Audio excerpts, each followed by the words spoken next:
This mysterious producer has had a huge influence on that dark underwater Toronto sound, and in this video we're going to uncover his production secrets. Introducing Burial.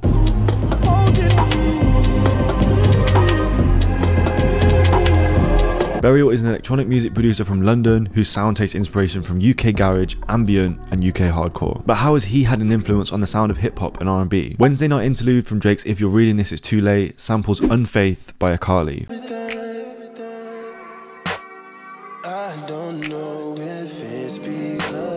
Akali has said that the song is inspired by Burial, and that's clear to see when you listen to it.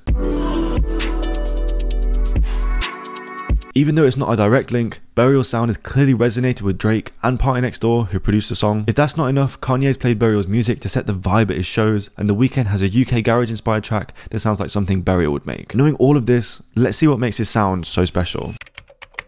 First, we have sound selection. The key thing to focus on is contrast. To make a Burial style melody, I put down a melodic chord progression with a one shot and some reverb, giving that ambient sound, and a compressor which brings out the dirtier textures.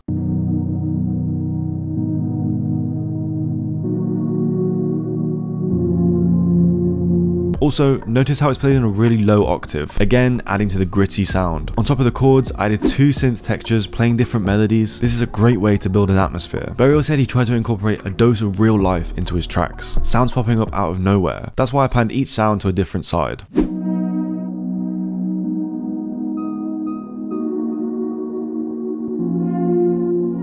Finally, for this section, I added a dark synth bass with some distortion and chorus to make it sound huge, as well as a second bass that comes in, giving the listener something to grab onto.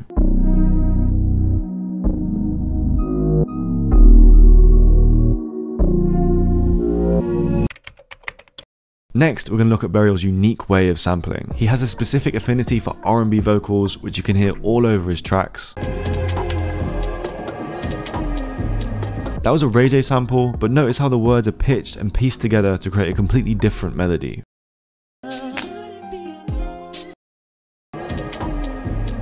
Sampling doesn't have to stop at finding a fire 8-bar loop. Burial used these vocal samples as a tool to tell the exact story he wanted to. For our beat, I sampled Missing You by Tamia and threw it into Melodyne to alter the melody.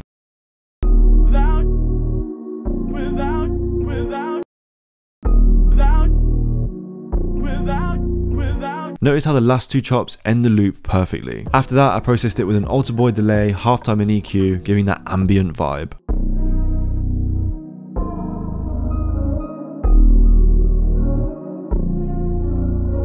Next, we need to look at Burial's drum secrets and see how you can use them in your production. Every modern DAW has a grid system that makes it super easy to click in drum patterns. And if we want to make things sound more realistic, we often just shift things slightly off grid. However, Burial took that phrase to a whole nother level. He made most of his music in a piece of software called SoundForge. You can hardly even call it a DAW, and it doesn't even have a grid, but this is one of Burial's greatest assets. Just listen to the drum pockets on this track. To make something similar, I began with a rim and kick. Alone, they sound quite stuttery, but as each element is added, the bounce becomes clearer to see. I think it's quite important to have an idea of what kind of bounce you're going for before you start your drums. For example, if you want to make a trap beat with some more unique drums, try to use sounds that are synonymous with that genre. Monty Booker is the perfect example of this. His bounces are so unique, but he still uses those classic trap beat sounds that gives the listener some familiarity. Keeping that in mind, I added the hi-hats.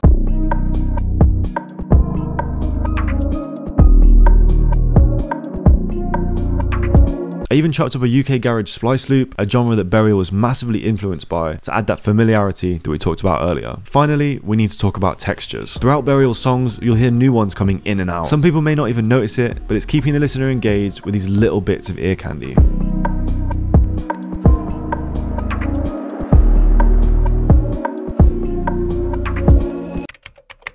As complex as Burial's music already is, he did add some switch-ups too, my favourite being on Shell of Light.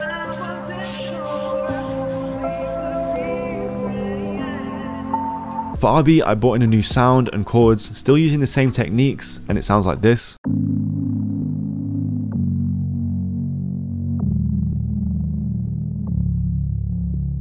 I then added some more synth textures.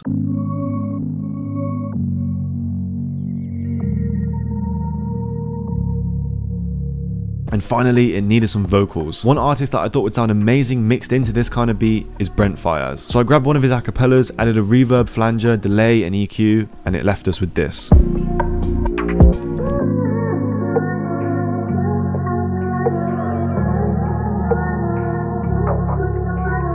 Burial's music is truly timeless, and the techniques he used can and should still be used today. Here's what you can take from this video.